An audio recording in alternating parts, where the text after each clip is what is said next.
Greetings, friends and colleagues. Welcome to the new year and happy new year. Let's talk about, and I warned you last month there was going to be changes, and there are. We're going to talk about what's gone on with relative value units and how they're going to affect our reimbursements. Let's go to the slides. Let's talk about what is going to be happening for 2026 with relative value units. Let's remember relative value units are those fees or values that are set up for a code that tell us what the code is worth, but not only what it's worth, but what it's worth compared to other services.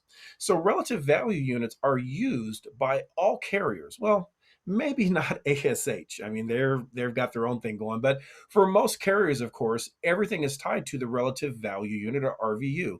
This includes things like Medicare, of course. Medicare rates are set specifically from that. The same, of course, applies to the VA, workers' comp, personal injury, and health insurance for that matter. But where the difference is understanding how do we use relative values for conversion and how do they help or hurt us? Well, every year, of course, these do make a value change. And for this year, they did make changes as well. Now, the interesting thing is some of the fees or relative values went down slightly, but yet the fees remained the same. And you think, well, how does that happen? How did the fees remain the same? Because the value changer, what we multiply, did increase. However, some did increase quite a bit. So let's take a look at what did happen with relative values for this year.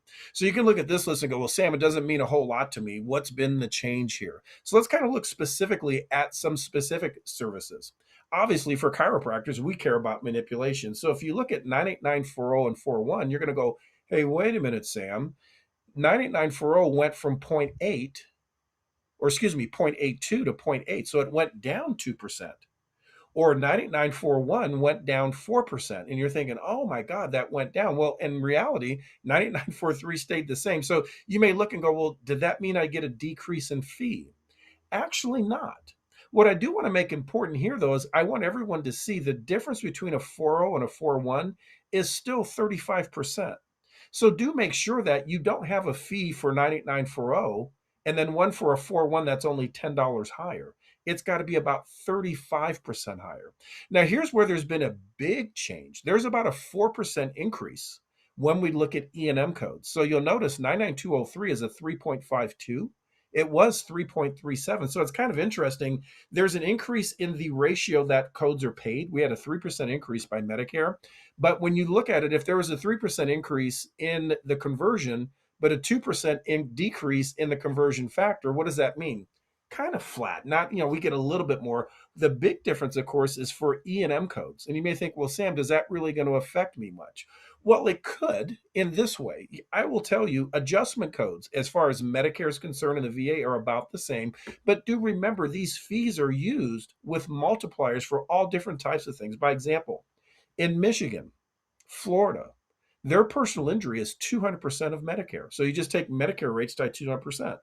Or for California, work comp is 150. And I will say, for most of you, your fees generally should be at least 1.5 times Medicare. So, by example, you'll notice in Arizona, they use a multiplier. This is for workers' comp, it's $69. Now, the standard Medicare conversion is right about 35. So, this is more than double that. Or Idaho, it's 49, Maryland, 51, Texas, even more, 70. Now, not every state uses this, at least formally in this way, but they do in this manner. Every state is going to use relative values to set fees. So you want to start to make sure, do my fees make sense? So if we go back here, if you notice 98940 being valued at zero point 0.8 and 99203 at 3.52, well, 8 times 4 is 32.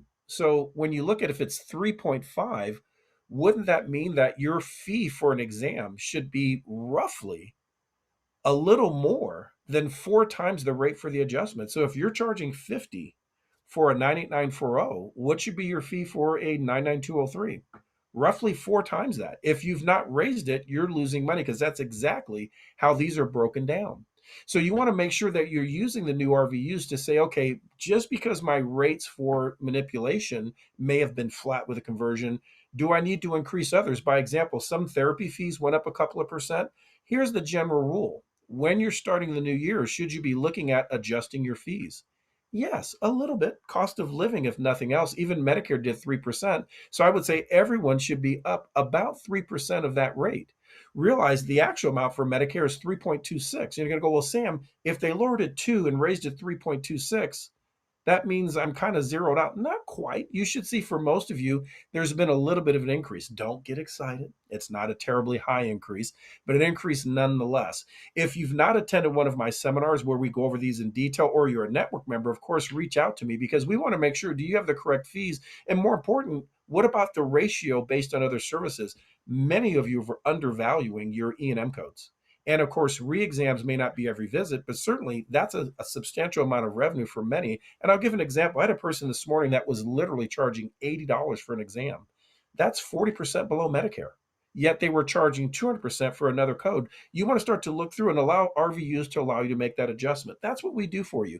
Network members, you've got to reach out to me. Let's get a Zoom meeting going, or make sure come to our seminars January 17th and 24th. We will give everyone attending a full list of your Medicare rates and how that converts to work comp and others to make sure don't lose revenue in 2026 because there has been increases. Until next month, my friends, hope you see you at a seminar, but I'll see you next time.